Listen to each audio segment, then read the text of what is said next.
Hi everyone, it is Tuesday, December 27th. I didn't get a video up yesterday, and I'm not going to message you guys like I did from the site because I just don't want to keep bothering your emails, but just check for these videos every night, 7-ish, give or take an hour. I try to get them up by, 7 or earlier actually, try to get them up by. And that'd be Eastern time. So we're looking at the SPY, and let's go. Again, we get into that end of the year. And we got the weekly chart of the SPY. Just to look at it, we've basically been in a downtrend for the entire year of 2022. There's 1227, week of 1227, the week of 1-3 where we hit the top, and ever since then we've just been legging it down. We really need to get to this level of 431.73. Now the one thing we got to look at here is that it's a little disheartening that I don't like. So you put a fib retracement on this move here. Let me expand this. So you see we push through that 61.8. That's right here. So we push through that. Basically that was resistance. We don't want to go down to 348. So that's just going to keep this downtrend in play. So that's one thing we don't want to do. So we'll watch at 348. We're going to watch at 431. This is a weekly chart. Remember that. We also have end of the year shenanigans. I don't really know if I should call them shenanigans. Tax movements. So the movements you're seeing in the market, we talk about Christmas and the holidays and the volume coming out. Look at how low the volume was today and Friday compared to the volume here. So basically, since this day on the 16th of December, we basically haven't gotten out of that little bit of a range. So we don't really know what we're trying to do here. Like I said, we want to avoid that low all the way down here at 348, but we want to get through that 431. We want to get this uptrend going on the weekly. Sort of have stopped the downtrend on the daily list. A 9-month chart, there's a down move, there's a retracement, there's a down move, there's an up move, there's a higher high. I'll call that a similar low, and we got to get to that high. That's why we got to watch that low. 348 will be the key to knowing if we're going to be really going badly here in 2023. Q's pretty much the same, except they're trending down a little bit more than the SPY. We got to watch that 259 I got here, and also that low of 1013, which is 254.26. So we got to watch out for that, because this is the kind of the thing. This is just the overall synopsis of what's going on right now.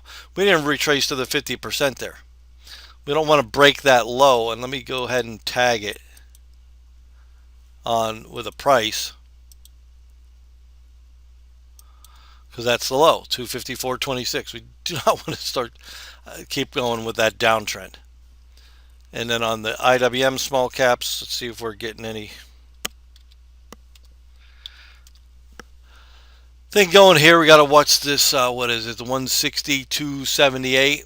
We just want to get out of this downtrend. It's been a whole year, tough trading year, because nobody likes to trade momentum to the downside. So again, we're looking at the same stocks we start off with, same four. Apple. Again, if Apple breaks this 129 and starts heading lower, I'd have to put a fib on it. Let's go here. That low is from that move. Let's just take that out. Let's take this out. Let's take the trend line out. Let's take that out. So there's a run up. There's a similar low. There's another attempt at a run. So we would put a fib retracement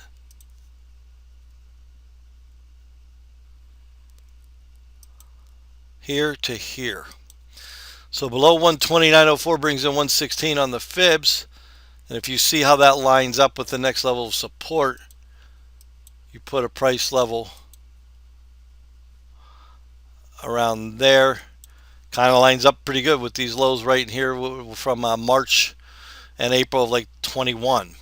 So that you like when you see that kind of stuff. I mean, I don't want it to go there. I'm just saying that's where it could be going. Amazon, we probably should have stayed with the weekly on Amazon. So it's breaking below that 84 mark, 83.04 on the close today. Like I said, I remember going, we got to go like longer time frame on this, because this hasn't done this in, I would go 15 years. Ever since this started running in 2017.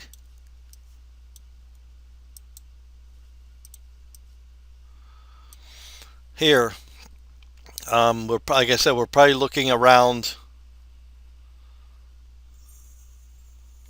I got 68.50 there, so 70-ish to be a round number. I mean, this is giving up gains that go back to 2019. So that I haven't seen in a long time. These market leaders or so really breaking down. And then Tesla, we know that's getting beat up. Should just again stayed with the weekly chart. I told you this is probably I don't want to call it a no-brainer. But look at that 117 I put in. It's actually below there.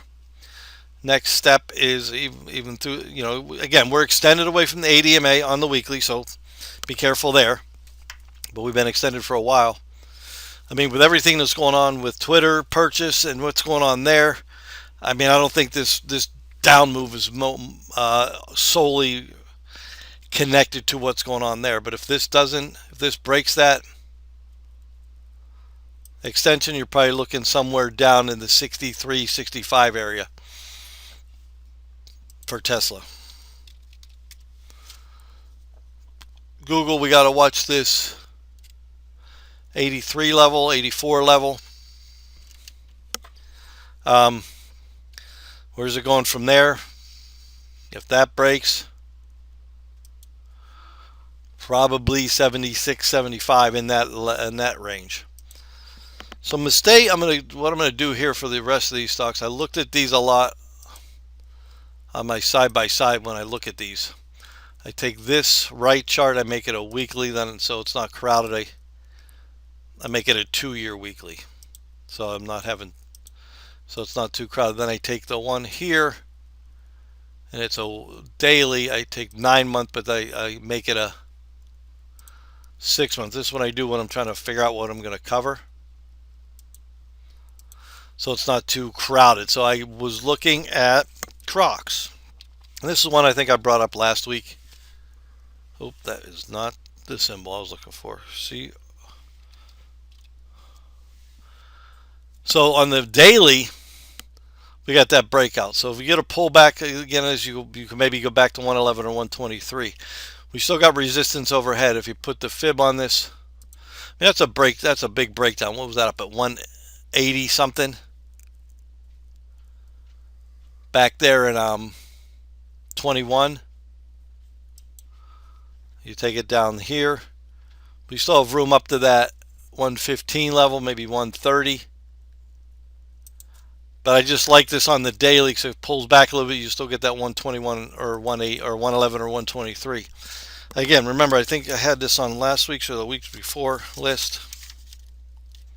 Yeah, it was definitely on last week's. So again, what's that on the daily? Don't try not to pay attention too much to the weekly. Then McDonald's. Again, what I like is the weekly is on a 2-year high. So it's playing around a 2-year high. So you look on this daily, as long as it holds this 266 level, you're okay. Trade it off that 266, give it a little leeway down to maybe 265 or 260, because you see it broke that a little bit. That low on that candle was 263. But again, it's holding up pretty good.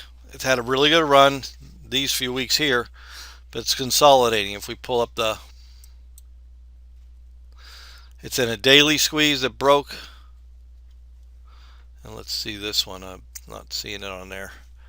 That's the daily squeeze that broke to the downside, but it's not breaking down. I'm sure it's probably not in a weekly squeeze. I don't play with these charts too much with the squeezes, so let's just throw that on a 3-year weekly and see what we got. Yeah, not in a weekly squeeze. So Squeeze isn't really playing a part here, but you would think so with this consolidation. But just watch it holding that 260, I call it 260 to 266 to give it some leeway. It's been holding that pretty good, and it could make a run. What I liked about putting this on the list is that the weekly chart looks pretty good. Same with CVX. Weekly chart made a new high recently. It's bouncing off the 50%, 60% retracement off of the last big move. So over 189.68, you're bringing in 203 to the equation on a breakout, maybe even 220. And you could also trade it up to 189 and then see what it does there. It's not too extended either. Then bring in MPC to this one, same kind of thing. I like that's not it, MPC. Bringing that weekly chart, it made a new high recently, so it's performing pretty well. Again, bouncing out the 50%, same kind of idea. We're going to 127.35, brings in 137 and some change in 150, but you could trade up to 127 as well. And then Alta, again, you're going to see the weekly chart, which I like. On the right, recently made a new high. Not really paying attention to everything else going on. Didn't quite make it down to the 50%, but you could trade it up to 483, break out to 513, maybe to 550. So that's another one, same kind of thought process.